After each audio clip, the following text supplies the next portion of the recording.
Hello বন্ধুরা, আজকে তোমাদেরকে জানাবো শাকিব খান অপু বিশ্বাসকে নিয়ে সত্যিই কি মার্কেট করতে গেছে। তো বন্ধুরা, সকল ধরনের তথ্য জানতে হলে ফুল ভিডিও দেখতে হবে, ভিডিওটি স্কিপ করা যাবে না।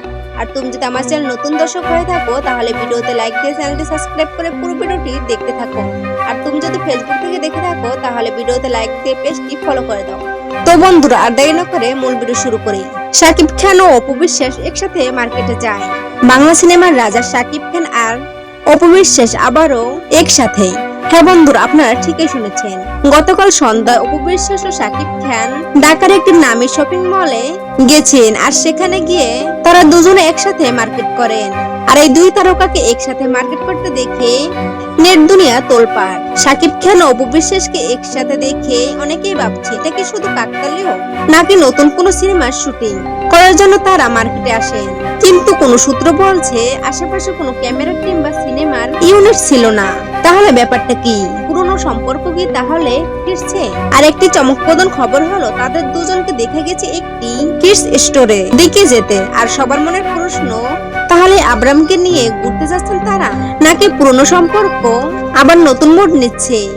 এক সময় শাকিব খান ও অপু বিশ্বাসের ব্যক্তিগত জীবন নিয়ে হাজারো আলোচনা চলছিল, আর তখন একসাথে তাদের এই দেখা পাওয়া নতুন জল্পনা কল্পনার জন্ম দিচ্ছে।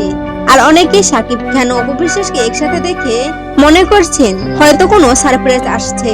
তো বন্ধুরা, শাকিব খান ও অপু বিশ্বাসের পুরনো সম্পর্ক ফেলে তাহলে তোমাদের কেমন লাগবে সেটা অবশ্যই কমেন্ট বক্সে জানিয়ে দাও। শাকিব খান ও অপু বিশ্বাস এক সময়কার সুপারহিট জুটি ছিল, কিন্তু তাদের মধ্যে এমন কিছু হয় যা তাদের জীবনকে পাল্টে দেয়। আর গতকাল অপু বিশ্বাস ও শাকিব তার ছেলে আব্রামকে নিয়ে শপিং মল থেকে শপিং করে শাকিব খানের সঙ্গে গাড়িতে উঠছেন। আর তাদের এই একসাথে গাড়িতে ওঠার দৃশ্যটা সোশ্যাল মিডিয়ায় ভাইরাল হয়ে যায়। আর তাদের সেই ভাইরাল হওয়া ভিডিও ফুটেজে দেখা যায় যে অপু বিশ্বাস আগে গাড়িতে উঠছেন, তার কিছুক্ষণ পরে শাকিব খান মাস্ক পরে অপর দিক থেকে গাড়িতে উঠেন। আর এই বিষয়টা নিয়ে শাকিব খান অপু বিশ্বাসকে জিজ্ঞাসা করলে তারা এই বিষয়টা থেকে এড়িয়ে যান। তো বন্ধুরা, আপনার কি মনে হয় এটা কি শুধু প্রফেশনাল সম্পর্ক, নাকি পুরনো প্রেমের নতুন অধ্যায়? আর এই বিষয়ে তোমাদের কি মতামত সেটা অবশ্যই কমেন্ট বক্সে জানিয়ে দাও। আর এরকম ধরনের নতুন নতুন আপডেট পেতে আমাদের চ্যানেলটি সাবস্ক্রাইব করে আমাদের চ্যানেলের সাথেই থাকুন। ধন্যবাদ।